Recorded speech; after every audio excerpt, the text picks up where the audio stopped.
Hello again. I'm here with another video, a little bit different than the videos that I've shown you before related to problems in dynamics or mechanics of materials or statics. This time I want to show you something which I think it's interesting, or at least in my opinion it's interesting, related to numbers and unit vectors. So what happened, many years ago I had a kind of like a sleepless night, a summer night, and I was just fooling around with numbers in my head. And at the time I was teaching courses like statics or dynamics, and I was trying to come up with problems that I get this nice whole number vector with nice magnitude and so on. So let me explain this, and you figure out for yourself if this is interesting to you or not. As I said, I think it's an interesting idea, concept. But anyways, let's say I have a vector A, which is, say, 2i plus 3j plus 6k. So this vector could be a force vector. So this could be 2 pounds in the x direction, 3 pounds in the y, 6 pounds in the z, or could be velocity meters per second or whatever. So let me show you actually this vector. So if this is, say, my x-axis, this is my y-axis, and this is the z-axis. So let's say if this A representing a force, so I'll go 2 pounds along the x-axis, 3 pounds along positive, say, y-axis, and 6 pounds along positive z-axis. So this vector would be starting here at the origin and ending right here. So this is vector A. Now, what would be the magnitude of this vector? The magnitude of A, or the length of A, would be what? The length of A, say A, would be what? We know that we have to take the square root of, take each component, square it, and add them up, and then take the square root. So that becomes 49. The square root of 49 is 7. So if I want to now form a unit vector along this direction, along a vector A, so a unit vector, I'm showing it in green. And remember, a unit vector, by definition of a unit vector, is a vector which would be actually the ratio of the vector itself divided by the magnitude of it. And the magnitude of this vector is going to be 1. So in other words, if I take this vector 2i plus 3j plus 6k and divide it by the magnitude, which is 7, this becomes a unit vector. Well, let's just check. If I break it down individually, look at 27i plus 37j plus 67k, right? Why this is a unit vector? Because if you look for the magnitude of this guy, and the magnitude, as we just showed, I just showed you a minute ago, would be what? The square root of 270 squared plus 370 squared plus 670 squared. So that becomes 49 over 49 inside the radical. That becomes 1. The square root of 1 is 1. So a unit vector is a vector whose magnitude is 1 unit.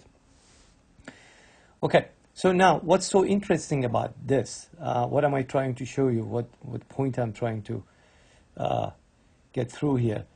Well, you see, what I was trying to show you here, that let's say if you pick a number, right? So let's say I pick number 2. Now, the next number that I'm going to pick is going to be 1 plus 2, 1 plus whatever number I pick. So that would be 3. So this is the 2 plus 1, right? Then the next number, which makes my third component, would be the product of these two. So if I multiply these two, and that would be 6. And by the way, these could be positive, negative, and they could be in any order you want. They don't have to be necessarily 2i, 3j, 6k. For example, my vector A could have been minus 6i plus 2j minus 3k. Really? Doesn't matter. So what is important is I have a 2, I have a 3, and I have a 6 here. Right? 2, 3, and 6. 2, 3, and 6. So, and positive, negative is not important. The point I'm trying to make now is that the magnitude of such a vector with the components that are coming in the combination of 2, 3, and 6 is always 1 larger than the product. So 1 larger than 6 is 7 You see that 7 is right here. That's the magnitude, or here. So if you don't believe me, let me go to the next page and show you what's going on. So let's pick a number now, another number. So let's say we pick 4. So the next number would be 1 plus 4. So that would be 5. So this is 1 plus 4. The next number, the third component, would be the product of these two. So 4 times 5 is 20. So now make a vector that has these three numbers in it. So let's say A is, I don't know, 5i minus 4j. Again, positive, negative is not important. Plus 20k, right? So important thing is we have 4, 5, and 20. So what would be the magnitude of this guy? The magnitude of this guy, the magnitude of A, or the length of this vector A, is going to be 1 larger than the product. 20 plus 1, or 21. In other words, the square root of 5 squared plus 4 squared, or negative 4 squared plus 20 squared becomes 21. And it doesn't really matter if it's a whole number or fraction, actually. So let's do one with fraction. So for example, let's say if one component is, one number is 0.5. 1 plus 0.5 is 1.5, right? 0.5 plus 1. So the next number is always 1 larger. The next number is product of these two. So that becomes 0.75, right? 0.5 times 1.5 is 0.75. So what would be the magnitude of this guy? Now, the magnitude would be 1 plus 0.75, so it would be 1.75. In other words, if I do this, if I do a square root of 0.5 squared plus 1.5 squared plus 0.75 squared, I get 1.75, which is interesting. And you see the usage of this actually is what? When you, for example, want to make some problem. Like, let me go back to this problem. Let's say if you have a vector who's, acting along the unit vector of the one that I have here. So, for example, let's say my unit vector is what? 5i minus 4j plus 20k, and the magnitude is 21. Let's say if I have a force whose magnitude is 200, say 10 pounds. See, conveniently I make it 210 pounds.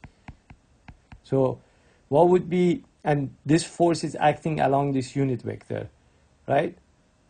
So what would be the component of this force? X component would be 210 times this guy here.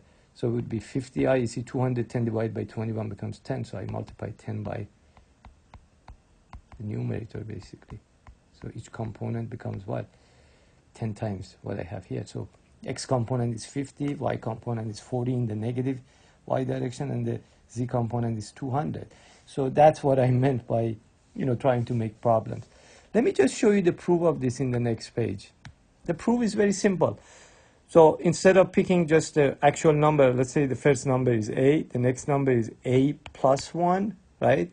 Then the next number is the product of these two, A squared plus A, right? Then the magnitude we are claiming is what? A squared plus A plus 1, 1 larger than the product. So this is the product, right? And 1 larger than that. Which means that if I do this, if I do a square root of A squared plus the next component is squared plus the product squared, right, which is the third component, I should get what? A squared plus A plus 1. And this is easy to prove. All you have to do is to square both sides, right? Get rid of the radical, expand this, and expand this, add them up, and this side should be equal to this side. And that's the proof. So I hope you like this video, and I'll come up with hopefully more interesting videos in the future. Thank you for watching and listening.